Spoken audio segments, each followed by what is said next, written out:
Message de l'Éternel à la nation camerounaise. Que la grâce et la miséricorde de notre Seigneur et Sauveur Jésus-Christ soient avec vous.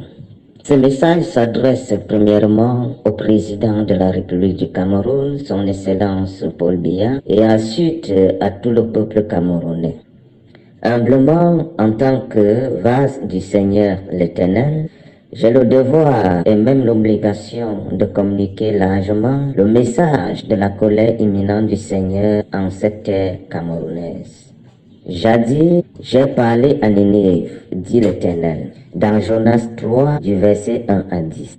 Et je cite, la parole de l'Éternel fut adressée à Jonas une seconde fois en ces mots. Lève-toi, va à Ninive, la grande ville, et proclame-y la publication que je t'ordonne. Et Jonas se leva et alla à Ninive, selon la parole de l'Éternel. Or, Ninive était une très grande ville de 3 jours de marche. Il criait et disait, encore 40 jours et Ninive est détruite. Les gens de Ninive crurent à Dieu, ils publièrent un jeûne et se revêtirent de ça, depuis les plus grands jusqu'aux plus petits. La chose parvint au roi de Ninive. Il se leva de son trône, ôta son manteau, se couvrit d'un sac et s'assit sur la cendre. Et il fit faire dans Ninive cette publication par ordre du roi et de ses grands, que les hommes et les bêtes, les bœufs et les brebis ne goûtent de rien, ne passent point et ne boivent point d'eau. Que les hommes et les bêtes soient couverts de ça, qu'ils crient à Dieu avec force et qu'ils reviennent tous de leur mauvaise voie et les actes de violence dont leurs mains sont capables. Qui sait si Dieu ne reviendra pas, ne se repentira pas et s'il ne renoncera pas à son ardente colère, en sorte que nous ne périssons point. Dieu vit qu'ils agissaient ainsi et qu'ils revenaient de leur mauvaise voie. Alors Dieu se repentit du mal qu'il avait résolu de leur faire et il ne le fit pas. Mais aujourd'hui, je parle au Cameroun. Ainsi parle l'Éternel, le Dieu Tout-Puissant, Créateur du ciel et de la terre, l'Alpha et l'Oméga. Je suis celui qui suis, d'éternité en éternité. Mon amour demeure pour l'homme créé à mon image. Je t'ai aimé d'un amour éternel, dit Jéhovah. Et je t'ai amené dans le monde pour me servir dans cette présidence, pour diriger mon peuple. La nation que j'ai choisie est mise à part le Cameroun. Son Excellence, Monsieur le Président Paul Biya, je te tends toujours ma main de grâce et de miséricorde, afin que tu te repens devant ton Père Jéhovah que je suis, de tous les péchés commis. Ma parole dit dans 1 Jean chapitre 1 du verset 8 à 10. Si nous disions que nous n'avons pas de péché, nous nous séduisons nous-mêmes, et la vérité n'est point en nous. Si nous confessons nos péchés, il est fidèle et juste pour nous les pardonner et pour nous justifier de toute iniquité. Si nous disons que nous n'avons pas de péché, nous le faisons menteur et sa justice n'est point en nous. 1 Jean chapitre 2 verset 1 à 2. Mes petits enfants, je vous écris ces choses afin que vous ne péchiez point. Et si quelqu'un a péché, nous avons un avocat auprès du Père, Jésus-Christ le juste. Il est lui-même une victime expiatoire pour nos péchés, non seulement pour les nôtres, mais aussi pour ceux du monde entier. Certes, tu as fait de bonnes choses, Monsieur le Président, mais je t'invite à réparer ton derrière, dit l'Éternel. Réconcilie-toi avec tous, même tes ennemis si possible, et pardonne à tous, comme moi-même l'Éternel Dieu, je te pardonne, et que mon Fils Jésus-Christ te lave par son précieux sang. Tu ne sais ni l'heure, ni le jour où mon Fils Jésus-Christ te demandera des comptes par rapport à ton travail sur la terre. Je t'ai accompagné dans tes différents défis, tes différentes responsabilités et dans tes différentes victoires face à tes ennemis.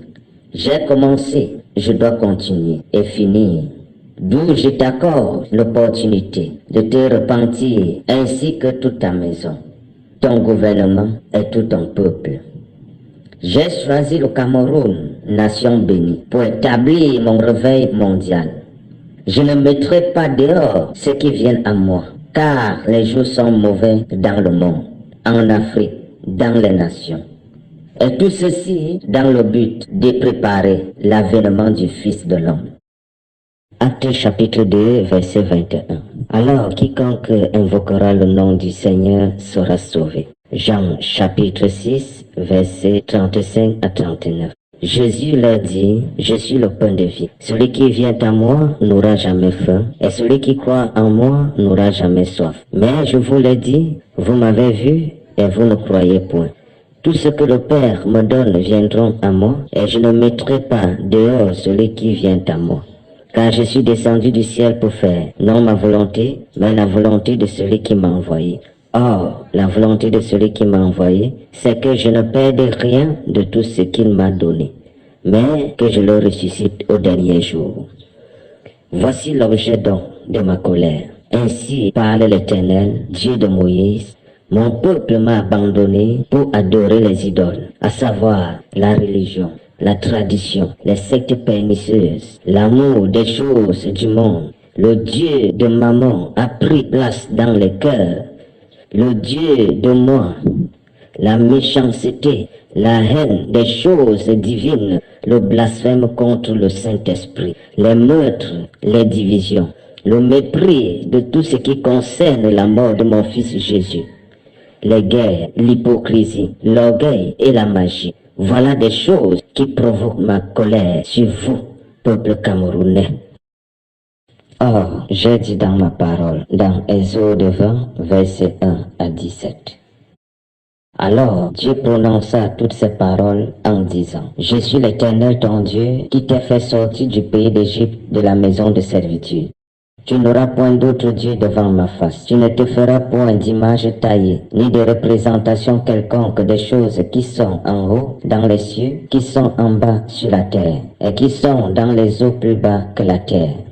Tu ne te prosterneras point devant elles, et tu ne les serviras point. Car moi, l'Éternel ton Dieu, je suis un Dieu jaloux, qui punit l'iniquité des pères sur les enfants jusqu'à la 3e et la 4e génération de ceux qui me haïssent, et qui fait miséricorde jusqu'en 1000 générations à ceux qui m'aiment et qui gardent mes commandements.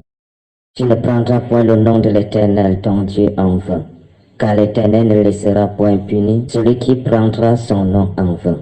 Souviens-toi du jour du repos pour le sanctifier. Tu travailleras 6 jours et tu feras tout ton ouvrage. Mais le 7e jour est le jour du repos de l'Éternel ton Dieu. Tu ne feras aucun ouvrage, ni toi, ni ton fils, ni ta fille, ni ton serviteur, ni ta servante, ni ton bétail, ni l'étranger qui est dans tes portes. Car en 6 jours l'Éternel a fait les cieux, la terre et la mer, et tout ce qui est contenu. Et il s'est reposé le 7e jour. C'est pourquoi l'Éternel a béni le jour du repos et l'a sanctifié. Honore ton père et ta mère, afin que tes jours se prolongent dans le pays que l'Éternel ton Dieu te donne. Tu ne tueras point, tu ne commettras point d'adultère, tu ne déroberas point, tu ne porteras point de faux témoignages contre ton prochain. Tu ne convoiteras point la maison de ton prochain, tu ne convoiteras point la femme de ton prochain, ni son serviteur, ni sa servante, ni son bœuf, ni son âne, ni aucune chose qui appartienne à ton prochain. Recherchez donc la sanctification. Soyez prêts. Tout le pays est dans les ténèbres absolues. Recherchez la vérité qui vous affranchira. Je suis à la quête des vrais adorateurs. Jean 4, verset 23. Mais l'heure vient, et elle est déjà venue, où les vrais adorateurs adoreront le Père en esprit et en vérité. Car ce sont là les adorateurs que le Père demande. Recherchez la purification, la sanctification, le dépouillement. Ainsi dit ma parole dans Matthieu 18, verset 19. Je vous dis encore que si 2 d'entre vous s'accordent sur la terre pour demander une chose quelconque, elle leur sera accordée par mon Père qui est dans les cieux. Ainsi parle l'Éternel. Que toute la gloire revienne à Jésus-Christ.